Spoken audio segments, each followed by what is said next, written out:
யூதாவின் புஸ்தகம் 24-25 வசனங்கள். யூதாவின் புஸ்தகம் 24-25 வசனங்கள் வாசிக்க கேட்போம். வழுவாதபடி உங்களை காக்கவும் தமது மகிமையுள்ள சந்நிதானத்திலே மிகுந்த மகிழ்ச்சியோடு உங்களை மாசற்றவர்களாய் நிறுத்தவும் வல்லமை உள்ளவரும் தாம் ஒருவரை ஞானமுள்ளவரும் ஆகிய நம்முடைய இரட்சகரான தேவனுக்கு கனமும் மகத்துவமும் வல்லமையும் அதிகாரமும் இப்பொழுதும் எப்பொழுதும் உண்டாவதாக. ஆமேன். இன்றைய செய்தியின் தலைப்பு வல்லமையுள்ள மற்றும் ஞானமுள்ள தேவன். வல்லமையுள்ள தேவன், ஞானமுள்ள தேவன். இந்த 2 வசனத்திலும் நம்முடைய தேவன் வல்லமை உள்ளவர் என்றும் ஞானம் உள்ளவர், ரொம்ப அறிவு உள்ளவர், புத்திசாலி என்பதையும் அழகாய் கோடிட்டு காண்பித்திருக்கிறார். யூதா அதை அழகாய் எழுதுகிறார். உண்மையிலே நம்முடைய தேவன் வல்லமை உள்ள தேவன், மிகுந்த வல்லமை உள்ளவர். அவரால் எதையும் செய்வதற்கு திராணி உண்டு. மிகுந்த வல்லமையுள்ள ஒரு ஆண்டவர். முதலாவது அந்த யூதா 24 வாசிக்கும்போது, வழுவாதபடி உங்களை காக்கவும் தமது மகிமையுள்ள சன்னிதானத்திலே மிகுந்த மகிழ்ச்சியோடு உங்களை மாசுலாய் நிறுத்தும் வல்லமை உள்ளவர். வழுவாதபடி காக்க வல்லமை உள்ளவர். வழுவாதபடி நம்மை காக்க வல்லவர்னா வழுவாவதபடி. வழுவி போவதுன்னா என்னது? விலகி போவது. விலகி போவது. ஆண்டவரை அறிந்த பிறகு வழுகி போகுது, விலகி போகுது.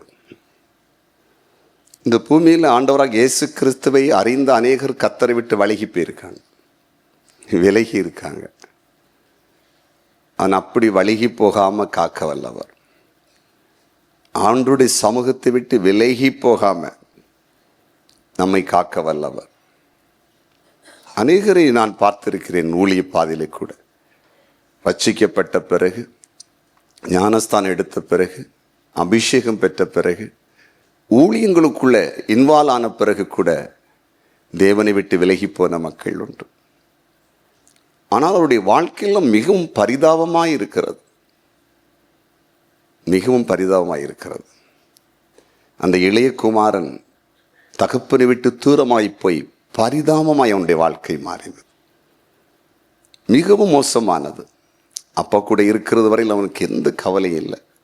அவனுக்கு ஒரே ஒரு நோக்கம், அப்பா விட்டு விலகி போனா இஷ்டத்துக்கு வாழலாம். சபை தரிசனத்தை விட்டு விலகினான், ஊழியத்தை விட்டு விலகினான், தேவ பிள்ளைகளோட ஐக்கியத்தை துண்டித்தால் மனம் போன போக்கில் வாழலாம். அதுதான் அவன் தெரிந்து கொண்டான். முடிவிலே அப்பா வீட்டில் எல்லாம் இருக்குது, அவன் போன இடத்துல பஞ்சம். கொண்டு போனதெல்லாம் வேஸ்ட்டாக சீக்கிரமாக செலவழிந்தது. எத்தனை கோடி இருந்தாலும், எவ்வளவுதான் கோடியை சேர்த்தாலும், ஒரு மனிதன் ஒரு மனுஷி இல்லீகலாக தேவ சித்தத்துக்கு மாறாக தாங்கள் சம்பாதித்த அல்லது தகப்பன் சம்பாதித்ததை செலவு பண்ண ஆரம்பித்தா அப்படியே போயிடும். சில நினைக்கலாம், நான் இத்தனை கோடிக்கு சொத்து வச்சிருக்கிறேன், பணம் வச்சிருக்கிறேன், கொஞ்சம் செலவு. அப்படி இல்லை. அது ஒரு சத்துரு உள்ளே கொண்டு போய்விட்டால் கடைசியிலே இருக்கிறதெல்லாம் அழித்து தங்கள் வாழ்க்கையை அழிக்கிற அளவுக்கு உள்ளே கொண்டு போதான் அவன் செய்தான். பைபிள் சொல்லுது, அதில் மூத்த குமாரன் சொல்லும்போது வேசிகளிடத்தில் ஆஸ்தி அழித்து போட்டான். கொஞ்ச நாளில் எல்லாம் போச்சுது.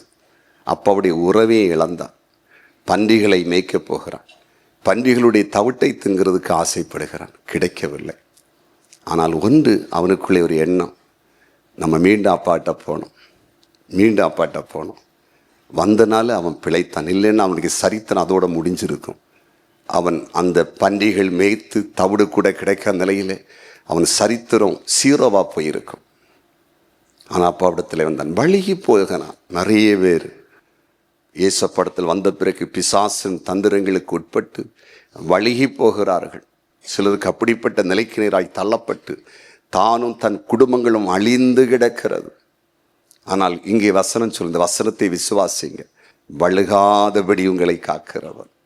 இயேசப்பட்ட ஒவ்வொரு நாளும் செபிக்கணும், ஆண்டவரே என்னையும் என் குடும்பத்தையும் என் பிள்ளைகளையும் உம்மை விட்டு வழுகி நாங்கள் போகவே கூடாது. உம்முடைய தரிசனத்தை விட்டு நாங்கள் விலகி போகவே கூடாது. உம்முடைய ஊழியத்தை விட்டு விலகி போகவே கூடாது. எங்களை வழுகாதபடி விலகி போதபடி காத்துக்கொள்ளும்னு ஜெபித்தால், நம்மை காத்து கொள்ளுகிற, தேவனை விட்டு விலகாமல் நம்மை பாதுகாக்கிற ஒரு தெய்வந்தான் ஆண்டவராகிய இயேசு கிறிஸ்து. அல்லேலூயா சொல்லுங்க, அல்லேலூயா. மனுஷனால் கூடாதது தேவனால் கூடும். நம்மால முடியாததை இயேசுப்பட்ட கொண்டு போயாச்சுன்னா அவர் பார்த்து கொள்ளுவார். அதனால வழுகி போயிடக்கூடாது. ரொம்ப ஜாக்கிரதை. ஊழியத்தில் அனுபவங்கள் அதிகமாக கடந்த காலங்களை திரும்பி பார்க்கும் பொழுது கர்த்தருக்குள் நிற்கிறவர்களையும் தரிசனத்துக்குள் நிற்கிறவர்களையும் பாடுகள், போராட்டம், சோதனைகள் வரும்போதை தாங்கி கடந்து போகிற குடும்பங்கள் வளருகிறதையும், தேவனை விட்டு தூரமாய் போய் அழிந்து கிடக்கிற மக்களை நான் நேரடியாய் பார்க்கனால்தான் இந்த வசனத்தை ஆழமாய் உங்களுக்கு நான் சொல்லுகிறேன். ஒரு நாளும் வழுகி போகாதீங்க. கலப்பையில் கை வைத்துட்டு பின்னிட்டு பார்க்கவே பார்க்காதீங்க. உலகத்தோடு நீங்கள் ஒட்டி கொள்ளும் போது, ஆவிக்குரிய காரியத்தில் அனுபவம் இல்லாத மக்களோடு நீங்கள் பழகும் பொழுது, உங்களை ஆவி இல்லாத இடத்துக்கு நேராக உங்களை இழுத்து கொண்டு போவார்கள். ஜாக்கிரதை, ரொம்ப கவனம். உறுதியாய் உங்களை நிற்க வைக்க மாட்டார்கள். தரிசனத்துக்குள்ளே நிற்க வைக்க மாட்டார்கள். கர்த்தருக்குள்ளே உங்களை பலப்படுத்த மாட்டார்கள். உங்களை தட்டி தடிமாற பண்ணி விலக்கி விடுவார்கள். முடிவு பரிதாபம். உங்கள் பிள்ளைகளுடைய வாழ்க்கையும் பரிதாபம். இன்றைக்கு கர்த்தர் அதிசயங்களை சில சபையிலே கூட ஆதி நாட்களில் ஒன்றில்லாமல் சபைக்குள்ளே வந்து கர்த்தரால் உலக ஆசீர்வாதத்தையும் ஆவிக்குரிய ஆசீர்வாதத்தையும் பெற்றவர்கள் சில காரியத்திற்காக தேவனை விட்டு தூரமாய், தரிசனத்தை தூரமாய் நிற்பின்னு சொன்னால், தேவனிடத்திலே ஒப்புரவாகி மறுபடியும் அதுக்குள்ளே வாருங்கள். இந்த சபையில் மட்டுமில்லை, நீங்கள் இனி ஒரு சபையில் ஐக்கியமுள்ளவர் கூட ஆலயத்தில், இணையதளத்தில், டிவியிலே பார்த்து கொண்டிருந்தால் உங்களோடும் கர்த்தர் பேசுகிறார். ஆதியிலிருந்து அன்பு இருக்கிறதா, அந்த அன்பை விட்டு விட்டீர்களா என்பதை பரிசோதித்து பார்த்து உள்ளே வாருங்கள். ஆண்டவர் சபைகளுக்கு சொல்லும்போது சொல்லுகிறார், உன்னிடத்திலே எனக்கு ஒரு குறை உண்டு, ஆதியிலிருந்து அன்பை நீ விட்டு விட்டாய். அல்லேலூயா சொல்லுங்க, அல்லேலூயா. உள்ள வாங்க. அது ரொம்ப டேஞ்சர். குற்றம் கண்டுபிடிச்சு அல்லது நம்ம கரெக்டாக தானே இருக்கிறோம், நம்ம எதுக்கு போனோம், எதுக்கு செய்யணும், எதுக்கு ஊழியம் செய்யணும், எதுக்கு காணிக்க கொடுக்கணும், இப்படி நீங்கள் நினச்சி பின்னால் உங்களுக்கு தெரியாது. நான் ஒரு தடவை சொல்லியிருக்கிறேன், குளச்சல்ல மண்டை காட்டில் ஆண்டவர் அறியாத காலத்தில் கடலில் இறங்கும்போது ஒரு 1.5 கிலோமீட்டர் உள்ளே போயிட்டேன். ஆற்றுல எனக்கு தெரியும் நீச்சல் அடிக்கிறது, குளத்தில் தெரியும். குளத்துலலாம் ரொம்ப ஆழமாக போய் உள்ளே போய் மண்ணை எடுத்துகிட்டு வருவேன். நல்ல மூச்சு பிடிச்சி உள்ளே நிற்பேன். மல்லாங்க நீந்துவேன், நிறைய தூரம் நீந்துவேன். அப்படி ரொம்ப எக்ஸ்பீரியன்ஸு. வெள்ளைன்னா விளையாடி அப்படி நல்லா விளையாடுவேன். ஆனால் கடலுக்கும் அதுக்கு எனக்கு சம்மந்தம் இல்லை. கடல் வித்தியாசம். அதனுடைய அலையின் வேகம், அது இழுப்பு தன்மை, அது நங்க மாதிரி இல்லை. அது வித்தியாசமாக இருந்துச்சு. சும்மா அங்கே உள்ளே இறங்கின மாதிரி இருந்துச்சு. அங்கே ஆழமாக போயாச்சு. இழுத்து கொண்டு போயிட்டு நினைத்தேன், முடிந்ததென்று தான் நினைத்தேன். கர்த்தர் தான் காப்பாற்றி கொண்டுவார். எப்படி வந்து நினைத்தேன், வரும்போது தலை, வாய், மூக்கெல்லாம் மணல் உள்ளே அரைச்சி தண்ணியை மாட்டு பிழைச்சி வந்தது. ஆண்டவருடைய கிருபை. ஊழியம் செய்ய வேண்டிய ஒரு கிருபை வச்சதுனால பிழைக்க பண்ணினான். இல்லைன்னா பிழைத்திருக்க வாய்ப்பே இல்லை. அதே போல தான் அப்படியே கொஞ்சம் கொஞ்சமாக கொண்டு போயிடுவான். அப்புறம் உள்ள வர்றது ரொம்ப கஷ்டம். Long distance. சில ஆட்களை பாருங்கள், சில பரிசுத்தவான்களோடு, நீதிமான்களோடு அந்த ஐக்கியம் கொஞ்சம் கொஞ்சமாக குறையும் போது அப்புறம் அந்த தொடர்பே அப்புறம் இருக்காது. இங்கே கூட படித்தவங்களெல்லாம் பாருங்களேன், நல்ல ஃப்ரெண்டாக இருந்திருப்பீங்க. ஒரு காலம் படிப்பு நிமித்தம், இல்லை வேலை நிமித்தம், திருமண நிமித்தம் அந்த காண்டாக்டெல்லாம் கட்டாக இருக்கும். ஒரு நேரம் வரும் பொழுது ஏதாவது ஒரு அவசியத்துக்கு உங்களுக்கு தேவைப்படுவாங்க. அவள் இப்படி இந்த போஸ்ட்டில் இருக்கிறா, அல்லது அவருடைய புருஷன் இப்படி இருக்கிறார், பிள்ளைங்க இப்படி இருக்கிறாங்க, இந்த காரியத்துக்கு அவன்கிட்ட பேசணும், அல்லது ஒரு திருமணத்துக்கு அழைக்கணும்னு போனால் நம்பரும் கிடைக்காது, கண்டுபிடிக்க முடியாது. ஆனால் அடிக்கடி நம்மள்ட்ட அந்த காண்டாக்டில் அவங்க இருந்தாங்கன்னா நமக்கு ஈஸியாக இருக்கும். அதை எல்லாரும் வச்சுருக்க முடியாது. அதே போல் தேவனுடைய உறவு அது பின்னோக்கி போனால் அது மீண்டும் வருவது ரொம்ப கடினம். நம்ம வாழ்க்கை பரிதாபமாகி போய்விடும். அந்த மேட்ரு ஒன்றுமே நமக்கு இழுக்காது. தெரியாமலேயே நமக்குள்ள சில வைராக்கியத்தை பிசாசு வைத்து வெளியே கொண்டு போவான். அதில் ரொம்ப கவனம். அந்த ஆண்டவர்கிட்ட கேளுங்க, என்னை வலுவாதபடி காத்துக்கொள்ளும், வலுவாதபடி காத்துக்கொள்ளும். முடிவு பறிந்த நிலை நிற்பவன் தான் ரட்சிக்கப்படுவான். ரட்சிக்கப்படுவதில்லை, சபைக்கு வருவதில்லை, ஒரு காரியத்தை ஆரம்பிப்பதில்லை, கடைசிவர் நிற்கும். நான் இன்னைக்கு ஊழியத்தில் பார்க்குறேன், பெரிய ஆட்களை சந்திக்கிறேன், பெரிய பிஸ்னஸ்காரங்களை பார்க்குறேன். சில மீட்டிங்கில் அவங்க தொடர்பு கொள்வது, அல்ல மீட்டிங்கை தாங்கிறது, மீட்டிங் நடத்துறது, சில வேலைகள் ஆரம்பிப்பது, அல்ல வீடு கட்டுவது. ஆனால் நான் அதை இப்போ பெரிதாய் புரட்டாக நினைக்க மாட்டேன். எப்படி நினைப்பேன் தெரியுமா? கடந்த காலங்கள் இதை போல உள்ள ஆட்கள் எத்தனை பேர் விலகிட்டாங்க. என் கடமையை நான் செய்து கொண்டு வருகிறேன். நான் விசுவாசிப்பேன், அவிசுவாசம் கொள்ள மாட்டேன். ஆண்டவரே, ஆனால் இப்போ ஜெபிப்பேன், இவர்களுக்கு நம்ம போய் எல்லாம் செய்து கொடுக்குறோம், சபையில் வந்திருக்காங்க, ஞானஸ்தானம் பெற்றிருக்காங்க, விலகி போகாமல் காத்துக்கொள்ளுங்கன்னு தான் நான் ஜெபிப்பேனே தவிர அதில் எனக்கு ஒரு பாரம் உண்டு. ஏன்னா நம்ம நூற்றுக்கணக்கான மக்களை நான் பார்த்தவன். வீடு கட்டுகிற காரியத்தில், வீடு பிரதிஷ்டை காரியத்தில், திருமண காரியத்தில், வேலை விஷயங்களில் அற்புதங்களை பெற்ற பிறகு வந்து சாட்சி சொல்லுவதில், காணிக்கை கொடுப்பதில், பொருத்தனை செலுத்துவதில் செய்துவிட்டு கொஞ்ச நாள் தாண்டி அவர்கள் மாற்று உபதேசங்களுக்கும் அல்லது சுய காரியத்தில் அவங்க கண்களுக்கு சில காரியம் தீமையாய் தெரிவதை போல் அது யாரோ சொல்வதை கேட்டும் விலகி போய் அழிந்து கிடக்கிறதை பார்க்கிறேன். அந்த லிஸ்ட்டில் இனி ஒருவரும் வரக்கூடாது. ஒரு அலையிலே சொல்லுங்க, அல்லேலூயா. வழுகி போயிடக்கூடாது. இன்னையோட ஒரு உறுதியாகணும். இன்னைக்கு இந்த சபையோடு ஐக்கியம் வச்சிருக்கோங்க, இந்த ஊழியத்தோட ஐக்கியம் வச்சிருக்கோங்க, தரிசனம் இருக்கிறவங்க உறுதியா இதில் வேர் பற்றி பிடிக்கணும். அல்லேலூயா சொல்லுங்க, அல்லேலூயா. கவனமா இருக்கணும். ரெண்டாவது, அதே யூதா 24வது வசனம் மறுபடியும் வாசிக்கும் போது, வலுவாதபடி உங்களை காக்கவும் தமது மகிமையுள்ள சன்னிதானத்திலே மிகுந்த மகிழ்ச்சியோடு உங்களை மாசற்றவர்களாய் நிறுத்தவும் வல்லமை உள்ளவர். அவருடைய சன்னிதானத்திலே மாசற்றவர்களாய் நிறுத்துவதற்கு வல்லமை உள்ளவர். அப்படின்னா பரிசுத்தமாய் நிறுத்துவதற்கு வல்லமை உள்ளவர். நம்ம தேவ சமூகத்தில் நின்றாலும், தரிசனம் நின்றாலும், நம்முடைய கண்கள் ஒரு பக்கம் நம்மை தவறான பாதையில் இழுக்கும், சிந்தனைகள் ஒரு பக்கம் இழுக்கும். கடலுக்குள் ஒரு நீரோட்டம் ஓடுன்னு சொல்லுவாங்க. கடலில் தண்ணி மேலே அப்படி தான் இருக்கும், அடியில் ஒரு சில மீட்டருக்குள்ள கடலில் ஆறு மாதிரி, நதி மாதிரி ஒரு தண்ணி ஓடிக்கொண்டே இருக்குமா. அதில் ஒரு புக்கில் படித்தேன், அதிகமாக கடலில் ரொம்ப தூரம் பிரயாணம் பண்ணுகிற உயிரினத்தில் ஆமை தானா. ஆனால் ஆமை வேகமாக போகாது தெரியுமா, தண்ணிக்குள்ளேயும் மெதுவாக தான் நீந்தும். நம்ம சொல்லுவாங்க ஆமை வேகம்னு சொல்லுவாங்க. ஆனால் ஆமை என்ன செய்யுமான்னா, ஒரு இடத்துல ஒரு இடத்துக்கு போனேன்னா கடலில் எங்கே நீரோட்டம் கடலுக்குள்ளே வேகமாக ஓடுதோ ரொம்ப ஸ்பீடாக போயிட்டு இருக்குமா. அந்த தண்ணி உள்ளுக்குள்ளே ஒரு ஆறு மாதிரி அப்படி பாஞ்சு எங்கேயோ போயிட்டே இருக்குமா. அதில் போய் ஜாயின் பண்ணிடுமா. இதை கொண்டு போயிடும். நீந்தாது, எங்கேயாவது போய் அது ஸ்டாப் ஆகி நிற்கும், அங்கே போய் நிற்குமா. அதனால் அதிகமாக கடலில் நீந்துறது ஆமையா. மற்ற மீன்கள் அதுக்குள்ளே போய் மாட்டாது அதிகமாக. அது பார்த்து அதுக்கு தெரியும் கொண்டு எங்கே போயிடும்.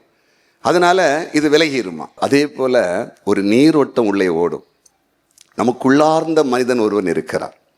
அதான் பைபிள் சொல்ல, உள்ளார்ந்த மனிதன் புதுப்பிக்கப்படணும் அப்படின்னு சொல்லப்பட்டிருக்கு. நமக்குள்ள ஒரு மைண்ட் செட் இருக்குது, ஒரு சிந்தனை இருக்கு பாருங்க. ஒரு சிந்தனை உலகம் நமக்குள்ளே இருக்குது. பார்வையிலே நமக்கு அது உள்ளே இழுக்கப்படுகிறது. அது உணர்வை உண்டாக்குறது, உணர்ச்சி உண்டாக்குறது, அதை அடைய வேண்டும் என்று விரும்புகிறது. அது வெளியில் தெரியாது. நம்ம சமுதாயத்தில் மக்களோட பழகும்போது நல்லவர்களைப் போல இருப்போம், உள்ளே அது அழிக்கும். அப்போ நமக்குள்ள என்ன தோணும், ஆண்டவருக்குன்னு வாழ முடியாதோ, பைபிள் படிக்க முடியலையே, ஜெபிக்க முடியலையே, பரிசுத்தமாக நம்மளால் இருக்க முடியலையேன்னு சொல்லி சிலர் விலகிடுவாங்க ஆண்டவரை விட்டு.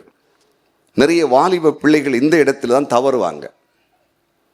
ஆண்டவர்கிட்ட வந்தேன், சர்ச்சுக்கு வந்தேன், ஞானஸ்தானம் எடுத்தேன், ஆனால் என்னால் வாழ முடியலையே. ஆனால் இங்கே பைபிள் அழகாய் சொல்லுகிறது, மாசற்றவர்களாய் அப்படின்னா அசுத்தம் இல்லாதவர்களாய், பரிசுத்தம் உள்ளவர்களாய் நம்மை நிலை நிறுத்துவதற்கு தேவனிடத்தில் வல்லமை இருக்கிறது. கைகளை தட்டுங்க, அல்லேலூயா.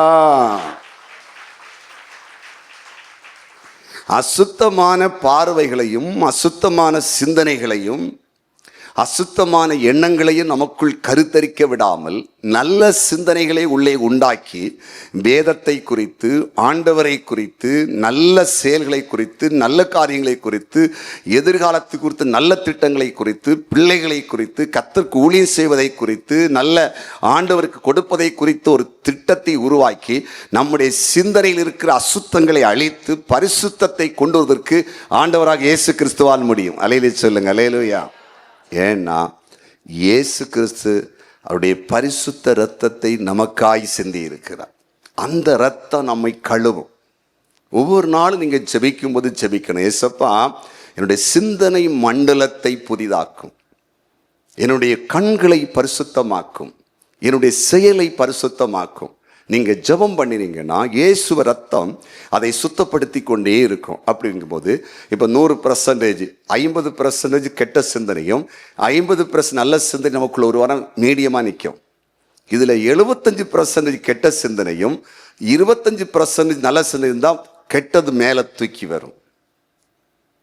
100% வந்துச்சுன்னா மொத்தம் அழிஞ்சுது. அதே நேரம் ஒரு 75-80% நல்ல சிந்தனைகளும் நல்ல பார்வையும் உள்ள வந்துச்சுன்னா ஒரு 10-20 உள்ளே இருக்கும்.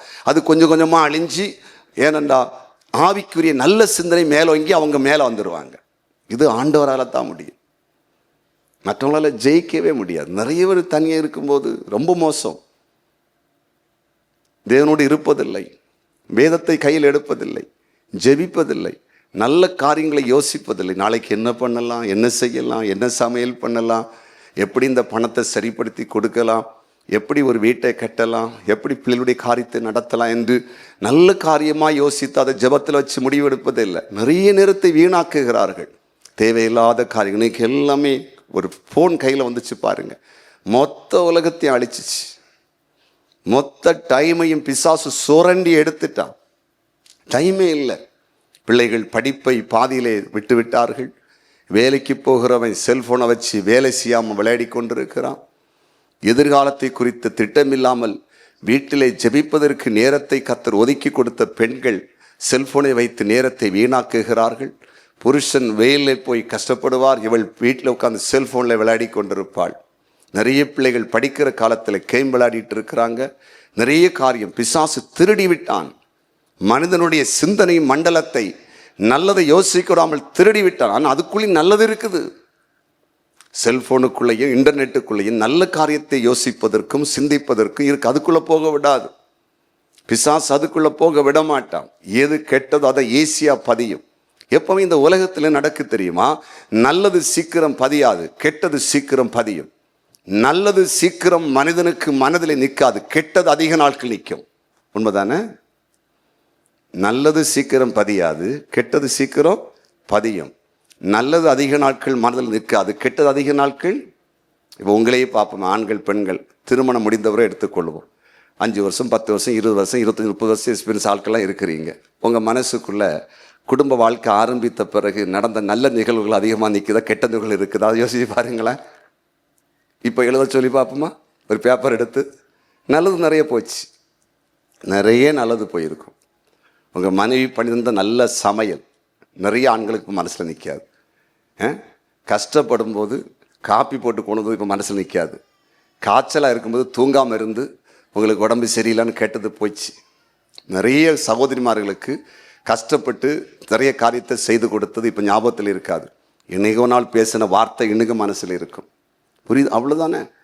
ஏன்னா கெட்டதை மனதில் வைத்திருக்கிறார் பிசாசு. அதை எளிய எடுத்து போட விடவில்லை. நல்லதை மறைத்து போடுகிறார், நல்லதை அழிக்கிறார். சாட்சியிலும் அப்படித்தான். தேவன் செய்த நன்மைகளை மறக்க வைப்பார். தேவனிடத்தில் வந்து நம்ம கேட்கறது கிடைக்காதை முன்னாக நிறுத்துவான் பிசாசு. நல்லதை மறக்க வைத்து விடுவான். பெற்ற நன்மைகள் ஒரு சாட்சியோட முடிஞ்சு, ஒரு சாட்சி சொல்வதோட முடிஞ்சு, அதோட முடிந்து போயிடும். அப்போ வலுவாதபடிக்கு காக்கிறவர் மாசற்றவர்களாய் இவருடைய சன்னதியிலே நிலை நிறுத்துகிற வல்லமையுள்ளவர். மாசற்றவர்களாய். தானியேல் மாசற்றவனாயிருந்தான். அந்த வாலிபர்கள் அவர்கள் திராட்சரசம் வேண்டாம் என்று தீர்மானம் பண்ணினார்கள், போராடினார்கள், அதற்காக ஜெபித்தார்கள், மன்றாடினார்கள். அதிகாரிகளிடத்தில் மன்றாடினார்கள், ஜெயித்தான். யோசேப்பு மாசற்றவராய் நின்றான், ஜெயித்தான். இன்னைக்கு அந்த போராட்டம் இருக்குதா? அதுக்கெல்லாம் வயசு வரம்பெல்லாம் கிடையாது. சினிமா பார்க்கறதுக்கோ, கெட்ட காரியங்களை யோசிக்கிறதுக்கோ, மதுபானத்துக்கோ, சிகரெட்டுக்கோ, வேசித்தனத்துக்கோ, விபச்சாரத்துக்கோ வயது வரம்பே கிடையாது. எந்த வயதிலையும் பிசாசு தூண்டுவான்.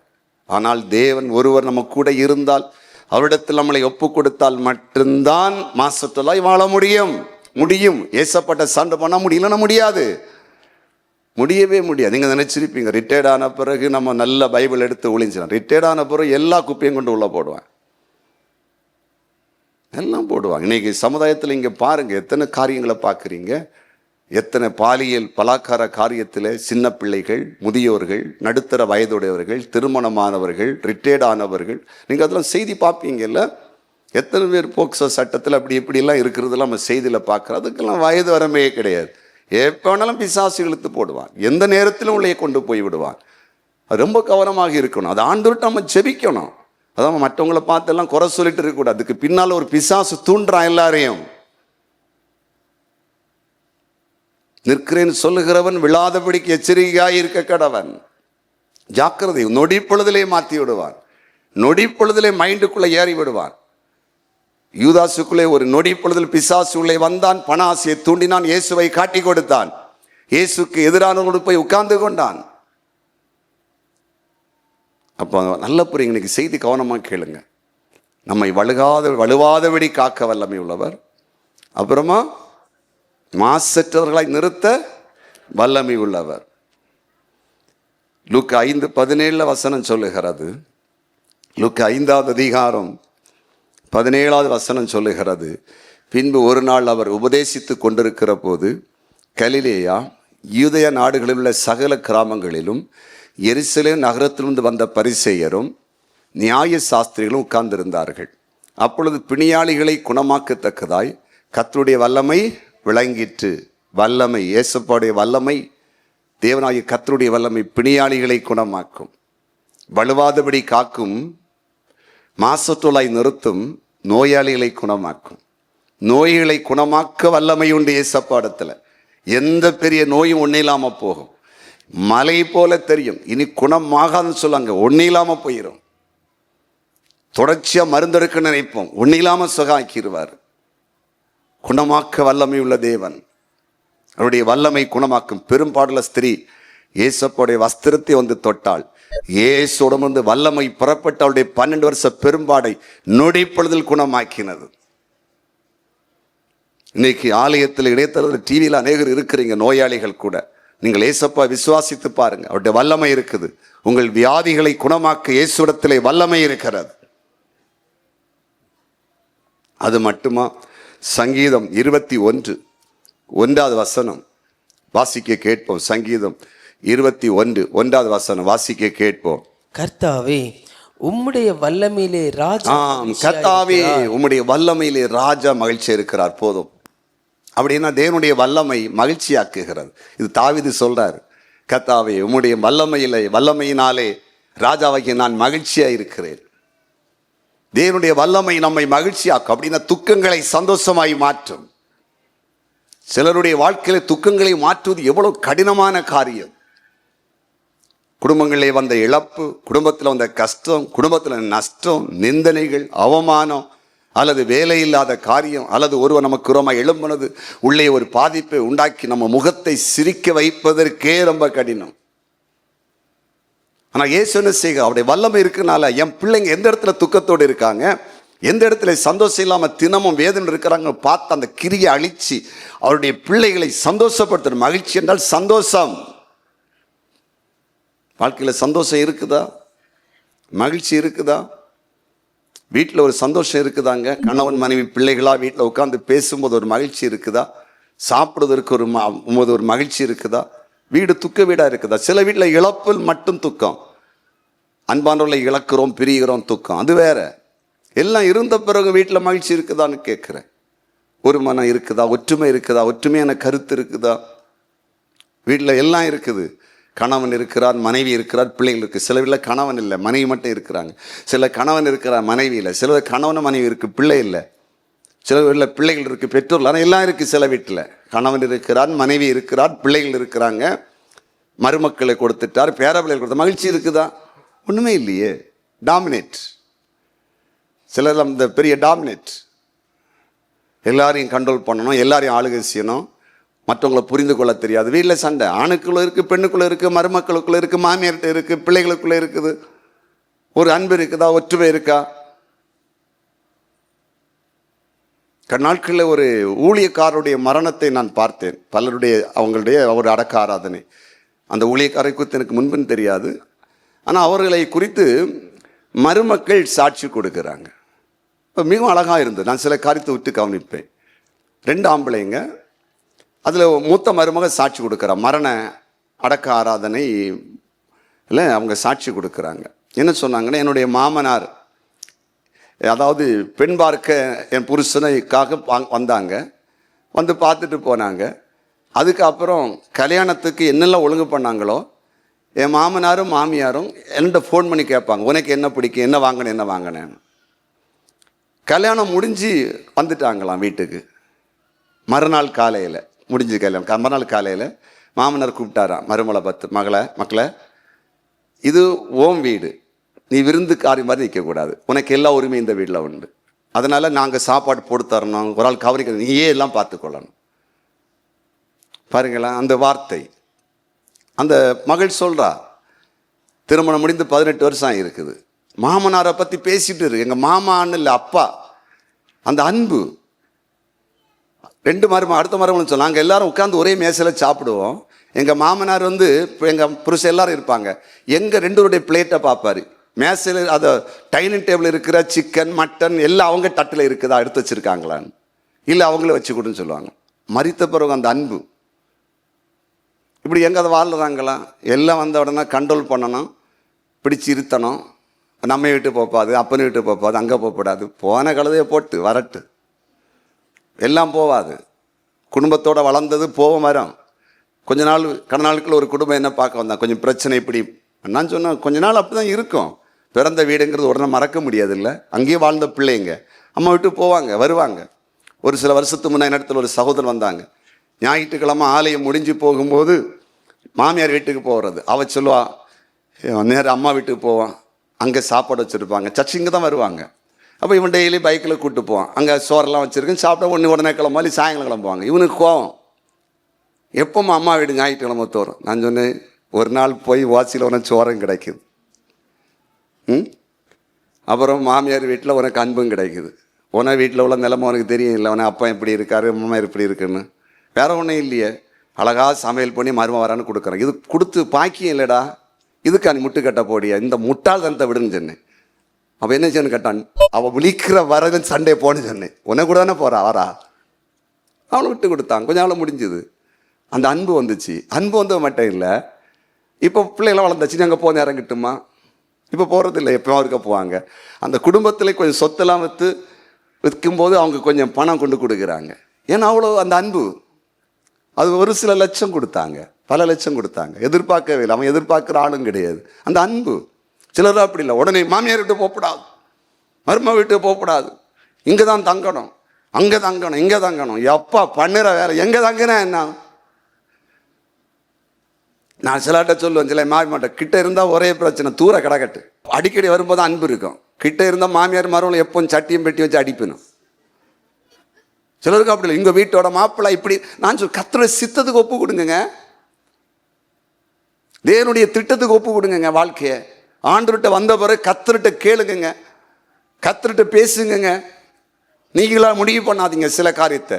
ஒரு காரியம் உங்களுக்கு கைகூடி வர மாதிரி இருக்கும்போது தேவனிடத்தில் போய் ஆலோசனை கேளுங்க, அது பயங்கர ஆசீர்வாதமாக இருக்குது. நிறைய பேர் அதை பார்க்கறது இல்லை. ஒன்று தான் வச்சுருக்கேன், ஒரு பய தான் இருக்குது, அதனால் என் பயல் அங்கே பிரிச்சுடுவாங்க, அப்படி அலையிறாங்க. ஒரு பய தான் வச்சுருக்கேன், ஏதாவது பொண்ணு எடுத்தா மாமியார் மாமனார் கொண்டு போனால் எனக்கு என்ன ஆகுது? கல்யாணமே நடக்கல, பயலுக்கு 40 வயசான பிறகு. அதில் ஒரு பொண்ணை வச்சுக்கிட்டு, ஒரே பொண்ணு நம்ம கட்டி கொடுத்து எங்கேயாவது அமெரிக்கா இங்கிலாந்துக்கு போச்சு, இங்கி நம்ம இப்படி பார்ப்போம். அதனால் வீட்டோட மாப்பிள்ளை 40-45 நாள் நடக்கலை கல்யாணம் செல்லதுக்கு. தேவ திட்டத்துக்கு ஒப்பு கொடுத்த இப்போ அமெரிக்கா உள்ளங்கையில் இருக்குது. ஒரே ஒரு மகன், அவன் சென்னையில் படித்து அப்புறம் ஒரு கம்பெனியில் வேலை பார்த்தான். அந்த கம்பெனி அவனை அமெரிக்காவுக்கு அனுப்புது. வீட்டில் அவங்களுக்கு விருப்பமே கிடையாது. ஒரே பிரச்சனை. என்கிட்ட சொல்லுவாங்க, அழுதுகிட்டே இருக்கேன், நான் எப்படி நான் கத்தர் போக சொன்னால் போக சொல்லுங்கள், ஒன்றும் பயப்படாதீங்க. இப்போ சொல்லுவாங்க, ஆண்டவர் எங்களை எவ்வளோ ஆசீர்வச்சிருக்காரு, டெய்லி அங்கே வீடியோ காலில் பேசுகிறான், கரண்ட் பில்லெல்லாம் அங்கேயே கட்டுவாங்க, எல்லாம் செய்ய. சென்னையில் 4 வீடு, ஊரில் 4 வீடு, அமெரிக்காவில் இப்போ அவனுக்கு 2 வீடு மட்டும் இல்லை, எல்லாம் இருக்குது, எல்லாம் கொடுத்துட்டாரு. ஏன்னா உள்ளங்கையில் இருக்குது. ஃப்ளைட் ஆனால் வந்து சேரலாம், உடனே வரல, எல்லாத்தையும் வாய்ப்பு இருக்குது. சிலருக்கு பிடிவாதம். சரி இருக்கட்டும், நல்லா புரிந்து கொள்ளுங்க. பைபிள் அழகாய் சொல்லுகிறது, நம்மை மகிழ்ச்சியாக்குகிற ஒரு தேவன். தாவீது சொல்றாரு, ராஜா ஆண்டவரே உம்முடைய வல்லமையினால் மகிழ்ச்சியாய் இருக்கிறார். மகிழ்ச்சி தேவன் கொடுக்கணும், நீங்க தீர்மானிக்கிறபடி அல்ல. தேவன் கோணலை செவையாக்குவார், நம்ம அதுக்கு ஒபே பண்ணணும், நம்ம அதுக்கு ஒப்பு கொடுக்கணுங்க, நம்ம வளைஞ்சு கொடுக்கணும்ல. நம்ம விட மாட்டேன்னா கர்த்தர் விலகிடுவார். தேவன் நம்ம கூட ஒரு அளவுக்கு தான் போராடுவார், ஒரு அளவுக்கு தான் டிராவல் பண்ணுவார். நம்ம அதுக்கு நம்முடைய இருதயத்தை கொடுக்கல, நம்முடைய செயலை ஒப்பு கொடுக்கல, இந்த ஆவியானவருடைய நடத்தலுக்கு ஒப்பு கொடுக்கல, கர்த்தர் அப்புறம் விலகிடுவார், அப்புறம் நடத்தல் கிடைக்காது. இப்போ நான் ஊழியம் செய்தாலும் அப்படித்தான். தேவனை நடத்துவார். இந்த ஊழியத்தை பண்ணுமோனே, இதை செய், இந்த கூட்டம் நடத்து, இதை செய், இப்படி இந்த கூட்டத்துக்கு ஒழுங்குபடுத்தணும் பேசிட்டு இருப்பாரு. நான் அதை சில ரிஸ்க் இருக்கும், எனக்கு சூழ்நிலை சாதகம் இருக்காது, சில நெருக்கடி இருக்கும், வீட்டில் சாதகம் இருக்காது, சபையில் சாதகம் இருக்காது அவர் சொல்லுறது. ஆனாலும் அதை ரிஸ்க் செய்யும் போது அடுத்த திட்டங்களை கொடுப்பாரு. நான் எனக்கு இஷ்டப்படி தான் செய்வேன், இஷ்டப்படி வரும்போது கூட்டம் நடத்துவேன், இஷ்டப்படி தான் மீட்டிங் நடத்தணும். ஆண்டவர் விலகிடுவார். கூட்டம் நடக்கும், ஊழியம் நடக்கும், சக்சஸ் ஆகாது. ஏன்னா ஆண்டவருடைய ஆலோசனை கிடைக்காது, வழிநடத்தல் கிடைக்காது, கூட இருக்க மாட்டார். நிறைய இருக்க வாழ்க்கையில் அப்படிதான் இருக்கு. நல்ல எக்ஸ்பீரியன்ஸ் ஆகிட்டீங்க, ஆண்டவர் கிட்ட வந்துட்டீங்க, ஆனால் தெய்வீக நடத்தலுக்கு இடம் இல்லாமல் போச்சு. தேவன் செயல்பட முடியல. உங்க வேலை விஷயத்தில், வியாபாரத்தில், தொழிலில், திருமண விஷயத்தில், படிப்பில், ஊழிய பாதையில் கர்த்தர் செயல்பட முடியாமல் போச்சு. அவர் செயல்பட்டு சில பிரச்சனைகளை முடிவுக்கு கொண்டு வந்து சந்தோஷப்படுத்துறதுக்கு அனுமதி இல்லாமல் போச்சு. சரிதானா? இப்போ புரியுதா? ஏன் ஆண்டவரை பார்க்க முடியல? ஏன் ஆண்டவரை பேச முடியல? ஏன் தரிசனம் இப்போ இல்லை? ஏன் இப்போ சொப்பனை இல்லை? இப்போ ஏன் தாறுமாற எல்லாம் செய்கிறதெல்லாம் ஏன் பிளாப் ஆகுது? ஏன் பாதியில் நிற்குது? ஏன் வளர முடியல? ஏன் அடுத்த கட்டம் குடும்பத்தில் மேன்மை இல்லை? காரணம் என்ன? தேவன் போராடி பார்த்தாரு. என் பிள்ளைங்க என் சித்தத்தின்படி செய்வாங்க, என் சத்தத்தை கேட்பாங்க, நான் சொல்றதை செய்வாங்கன்னு கர்த்தர் நல்லா கிரியை செய்து பார்த்தாரு. ஊழியக்காரன் அனுப்புனாரு, தீர்க்க தரிசனத்தை அனுப்பினாரு, தரிசனத்தை அனுப்பினாரு, வசனத்தை திறந்து படிக்கும் போது வசனத்தை அனுப்பினார். கேட்கலையே.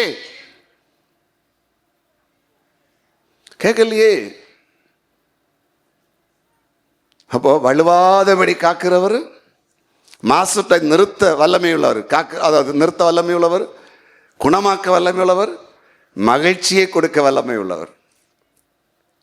இப்போ யூதாவின் புஸ்தகத்தில் 25வது வசனத்தை தம்பி வாசி, 25 வாசிக்கலாம்.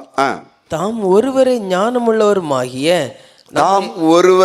ஞானமுள்ளவருமாகிய நம்முடைய இரட்சகரான தேவனுக்கு கனமும் மகத்துவமும் வல்லமையும் அதிகாரமும் இப்பொழுதும் எப்பொழுதும் உண்டாவதாக. ஆமென்.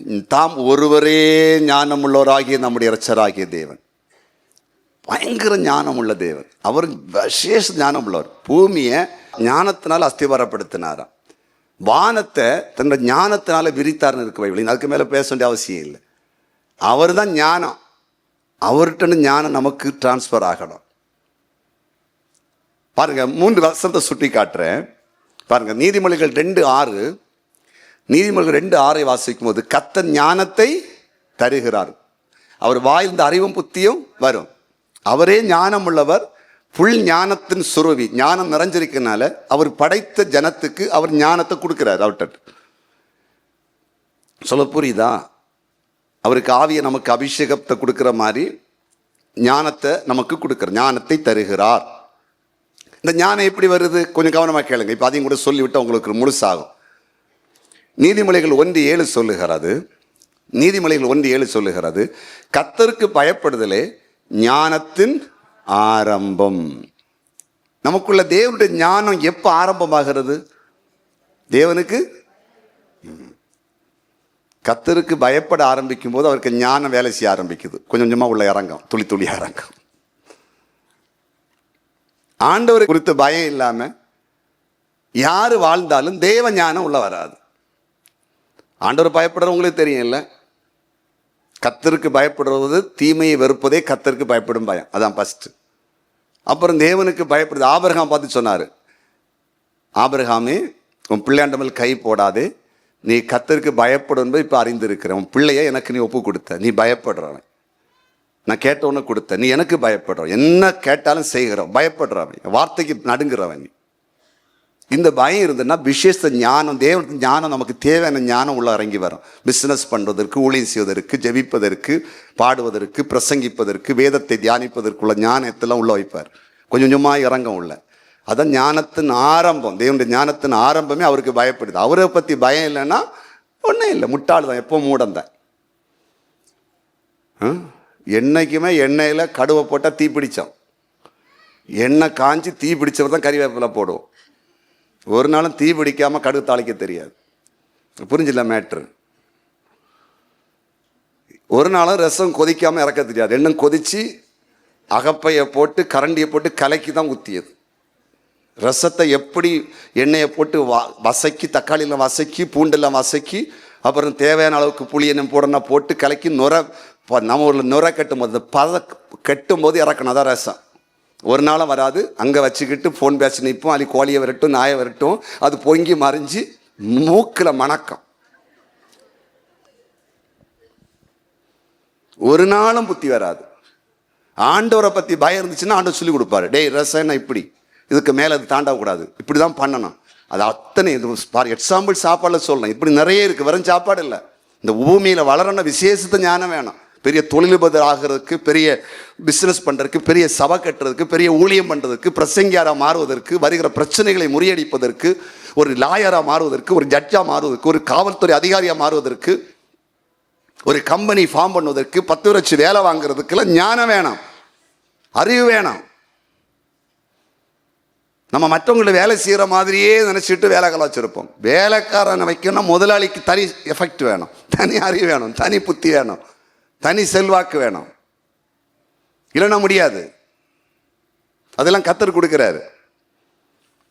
சில புரிஞ்சா புரியலையா?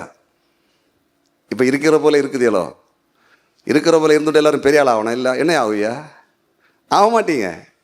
ஞானத்தை கேளுங்க. தீக்குருவிக்கு ஞானத்தை கொடுக்க இல்லையா? சரி, 2வது நீதிமொழிகள் 8:33. நீதிமொழிகள் 8:33.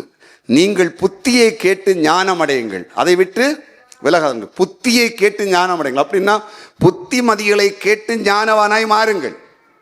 புத்திமதிகளை கேளுங்க. கேட்குறீங்களா? எத்தனை தலையாட்டுறாங்க பார்ப்போம். புத்திமதி சொன்னால் பிடிக்குதா? இப்போ யாராவது புத்திமதி சொல்லியாச்சுன்னா, இப்படி இதை செய்யாதீங்க, இப்படி பண்ணுங்க, இப்படி ஜெபம் பண்ணுங்க, இப்படி வேதம் வாசிங்க, காலையில் ஜெபம் பண்ணணும், மத்தியானம் ஜெபிக்கணும், நைட்டு ஜெபிக்கணும், உபவாசி ஜெபிக்கணும், நடுராத்திரி ஜெபிக்கணும், தேவையில்ல இடத்துல போய் உட்காந்துருக்காதீங்க, கதை பேசாதீங்க, அடுத்தவங்க கதையை பேசாதீங்க, ஃபோனில் பேசிட்டு தேவையில்லாத ஒரு ஆளை பற்றி ஒரு ஆள்கிட்ட பேசாதீங்க, உங்கள் வேலையை பாருங்கள், மௌனமாக இருங்க, அமைதியாக இருங்க. ஏதாவது புத்திமதி கேட்குதா? புத்திமதி கேட்க கேட்க என்ன வரும்? ஞானம் கர்த்தர் கொடுப்பார். அவர் ஞானம், அவர்கிட்ட ஞானம் அதான் நமக்குள்ளே இறங்கி வரும். நீதிமொழிகள் 13:10. நீதிமொழிகள் 13:10. அகந்தையினால் மாத்திரம் வாது பிறக்கும், ஆலோசனையை கேட்கிறவரிடத்துல ஞானம்.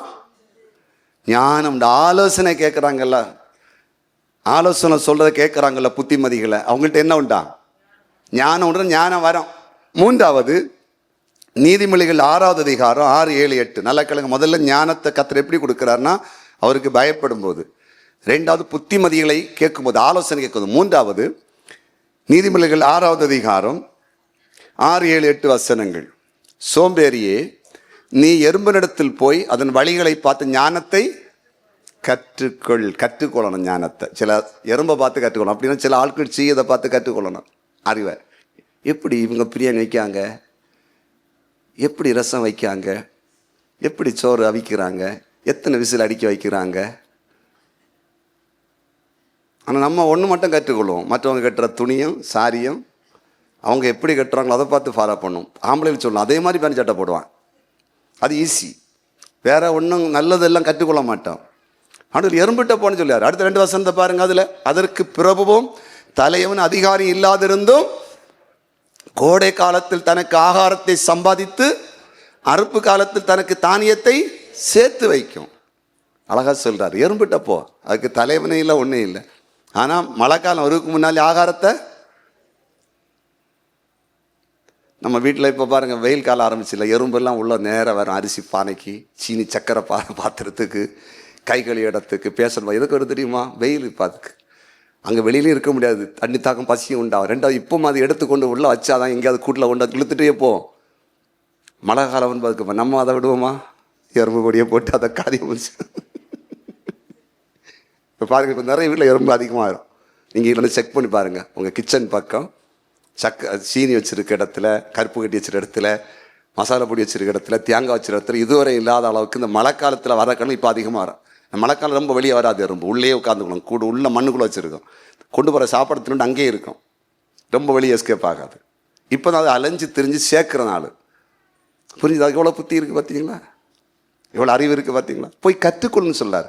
சில ஆட்கள் செய்கிறத பார்த்து கற்றுக்கொள்ளணும். ஒரு கடையில் ஒரு கேர் கட் பண்ணுற கடையில் ஒரு சகோதரன் நிற்கிறாங்க. அவர் சொல்கிறார், அவன் புதுசாக சிசியை இப்போ வந்திருக்கான், வேலை படிக்கிறது. அவர் கட் பண்ண அவன் பார்த்துக்கிட்டே நிற்க, பார்க்க எப்படி கட் பண்ணியாரு, எப்படி முடி வெட்டியாருன்னு. அவன் கூட வயசு 25 மேலே ஆச்சுது. அவன் பார்த்தா தான் அவன் வளருவான். பெரிய ஆளுக்கு முடி வெட்டி எல்லாருக்கும் இப்போ எப்படி வண்டி மொட்டை அடிச்சு விட முடியாது. அப்போ அவன் பார்த்துக்கிட்டே நிற்கிறான், எந்த எப்படி வெட்டுறாரு, எப்படி அந்த முடியை பிடிக்கிறாரு, எப்படி பண்ணுறாரு. கற்றுக்கொள்ளணும். அப்போ ஞானம் வர்றதுக்கு முதல்ல தேவனுக்கு பயப்படணும், 2வது புத்திமதிகளை கேட்கணும், 2வது கற்றுக்கொள்ளணும். நல்ல காரியங்களை செய்கிற, நல்ல வேலை செய்கிற, தொழில் செய்கிற நல்ல மெக்கானிக்கிட்ட போய், நல்ல ஆட்கிட்ட போய், நல்ல பாஸ்டர்கிட்ட போய், நல்ல ஊழியர்கிட்ட போய் கூட வந்து கற்றுக்கொள்ளணும். உடனே எடுத்த அடுப்பில் பைபிளை கொண்டு பிரசங்கம் பண்ண ஏசு அற்புதம் செய்கிறான்னு சொல்லிடக்கூடாது. எப்படி ஊழியம் பண்ணுறாங்க, எப்படி பிரசங்கிக்கிற அனுபவத்தை எப்படி பேசுகிறாங்க, எப்படி பிசாசை பற்றி பேசுகிறாங்க, எப்படி தேவனை பற்றி பேசுகிறாங்க, எப்படி அபிஷேகத்தை பற்றி பேசுகிறாங்க. சில காரியம் அவங்க அனுபவம் உள்ள தேவ மனிதர்களுக்கு நமக்கு கிடைக்கும். ஒரு அலையில சொல்லுங்க அல்லேலூயா. எழுப்பி நிற்போமா. வல்லமையுள்ள ஞானமுள்ள தேவன், வல்லமையுள்ள தேவன், ஞானமுள்ள தேவன், வள்ளுவாதபடி காக்க வல்லமையுள்ளவர், மாசற்றவர்களாய் நிறுத்த வல்லமையுள்ளவர், பிணியாளிகளை குணமாக்க வல்லமையுள்ளவர், நம்மை மகிழ்ச்சியாக்க வல்லமையுள்ளவர், ஒருவராய் பெரிய ஞானம் உள்ளவர். கர்த்தருக்கு பயப்படும் பொழுது அவருடைய ஞானத்தை நமக்குள்ளே கொண்டு வருகிறார். புத்திமதிகளை கேட்கும் பொழுது, ஆலோசனைகளை கேட்கும் பொழுது நமக்கு ஞானத்தை கொடுக்கிறார். ஞானத்தை பார்த்து கற்றுக்கொள்ள வேணும். எறும்பிட்ட போய் கற்றுக்கொள்ள சொல்வார் ஞானத்தை. அதே போல நல்ல தொழில் அதிபர்கள், வாழ்க்கையில முன்னேற்றம் அடைந்தவர்கள், நல்ல இன்ஜினியர்ஸ், நல்ல டாக்டர்ஸ், அவங்கள்ட்ட எல்லாம் போய் ஒர்க் பண்ணணும். நல்ல பாஸ்டர்ஸ் கூட இருந்து கற்றுக்கொள்ளணும். நான் ஒரு தடவை எனக்கு தெரிந்த ஒரு காரியத்திற்காக ஒரு பிரபலமான டாக்டரை சந்திக்க வேண்டியது இருந்தது. அவர்கிட்ட நான் போய் பார்த்து பேசி கொண்டிருக்கும் போது அவர்கிட்ட 2 அசிஸ்டன்ட் டாக்டர்ஸ் இருக்கிறாங்க. அவங்க டாக்டர் முடித்தவங்க. அவர் மெடிசின், அந்த நோயாளிகளை பரிசோதிப்பது, அதற்கான மெடிசின் எழுதுவது எல்லாவற்றையும் பார்த்து கொண்டு அவர் சொல்ல எழுதி கொண்டே இருக்கிறார்கள். அந்த சீனியர் டாக்டர் கூட போய் நின்று கற்றுக்கொள்ளுகிறார்கள். நல்ல ஒரு அறுவை சிகிச்சை நிபுணராக மாறினேன்னா, அறுவை சிகிச்சை நிபுணராக இருக்கிற டாக்டர்கிட்ட போய் நின்று அவங்க என்ன பண்ணுறாங்கன்னு பார்த்து கற்றுக்கொள்ளணும். நீங்கள் ஏதாவது கற்றுக்கொண்டிருக்கீங்களா? நல்ல விஷயங்களை கிரயம் செலுத்தி நேரம் எடுத்து பொறுமையாய் பார்த்து கேட்டு அறிந்து நல்ல ஆவிக்குரிய புஸ்தகங்களை வாசித்து நல்ல வேதத்தை தியானித்து நல்ல சாட்சிகளை கேட்டு உங்கள் வாழ்க்கையை மாற்றி இருக்கிறீங்களா? வலது கரத்தை உயர்த்தி ஏசப்பட்ட சொல்லுங்க, ஆண்டவரே நீர் வல்லமை உள்ளவர். சொல்லுங்க, வாய்த்தன்னு சொல்ல, எங்களை வழுகாதபடி காத்துக்கொள்ளும். சொல்லுங்க எல்லாரும், எங்களை உம்மை விட்டு வழுகாதபடி காத்துக்கொள்ளும், சபையை விட்டு விலகாதபடி காத்துக்கொள்ளும், தரிசனத்தை விட்டு விலகாதபடி காத்துக்கொள்ளும், ஊழியத்தை விட்டு விலகாதபடி காத்துக்கொள்ளும். கேளுங்க, ஏசப்பா மாசற்றலாய் நிறுத்துங்க. சொல்லுங்க, எப்பா பரிசுத்தமா எங்களை நிறுத்துங்கப்பா. உம்முடைய வல்லமையினால எங்க சிந்தனைகளை பரிசுத்தப்படுத்துங்க. கெட்ட பார்வைகள், கெட்ட சிந்தனைகளுக்குள்ள வராம எங்களை மாசற்றலாய் நிறுத்துங்கன்னு சொல்லி கேளுங்க. உம்முடைய வல்லமையினால் எங்களை குணமாக்குங்கன்னு கேளுங்க. உம்முடைய வல்லமையினால் எங்களை மகிழ்ச்சியாக்குங்கன்னு சொல்லி கேளுங்க. ஏசப்பா உம்முடைய ஞானத்தை எங்களுக்கு தாருன்னு கேளுங்க. உம்முடைய புத்தியை எங்களுக்கு தாருன்னு கேளுங்க. உம்முடைய அறிவை எங்களுக்கு தாருன்னு கேளுங்க. எல்லாரும் கேளுங்க. இந்த உபவாச நாளிலே கர்த்தருடைய பிரசன்னம் இறங்கி கொண்டிருக்கிறது. கர்த்தருடைய வல்லமை இறங்குகிறது. கர்த்தருடைய வல்லமை வெளிப்படுகிறது. கர்த்தருடைய ஞானம் வெளிப்படுகிறது. கைகளை தட்டி எல்லாரும் ஆண்டவருக்கு நன்றி செலுத்துங்க. வல்லமையினாலே உங்களை உங்கள் குடும்பத்தை வலுவாதபடி காக்க போகிறார். மாசத்தை நிறுத்த போகிறார். வல்லமையினாலே குணமாக்க போகிறார். வல்லமையினாலே உங்கள் துக்கத்தை சந்தோஷமாய் மகிழ்ச்சியாய் மாற்ற போகிறார். அவருடைய ஞானத்தை உங்களுக்கு தருகிறார். அவருடைய அறிவை தருகிறார். அவருடைய புத்தியை அன்று உங்களுக்கு தருகிறார். எல்லாரும் பெற்றுக்கொள்ளுங்க. அவருடைய ஞானம் உங்களுக்குள்ளே வரும். அறிவு வரும். புத்தி வரும். புத்தியை கற்றுக்கொள்ளுங்க. ஞானத்தை கற்றுக்கொள்ளுங்க. ஆமென். கர்த்தருக்கு பயப்படுங்க. தேவன் உங்களுக்கு ஞானத்தை கொடுப்பார். ஞானத்தை கொடுப்பார். இந்த பூமியிலே வளருவீர்கள். அறிவுள்ளவர்களாய் மாறுவீர்கள். மேன்மை அடைவீர்கள். மேன்மை அடைவீர்கள். மேன்மை அடைவீர்கள். நன்றி ஆண்டவர். இன்றைக்கு நீர் பேசின வார்த்தைகளுக்காய் ஸ்தோத்திரம். நீர் செய்த அற்புதங்களுக்காய் நன்றி. ஆலயத்தில், இணையதளம், டிவியில் அமர்ந்து எல்லாரையும் ஆசீர்வதிங்க. இன்னும் இணையதளத்தில் போய் இன்றைய செய்தியை கேட்கிற ஒவ்வொருவரையும் ஆசீர்வதிப்பீராக. இயேசுவின் நாமத்தில் பிதாவே. ஆமேன், ஆமேன், ஆமேன். அல்லேலூயா.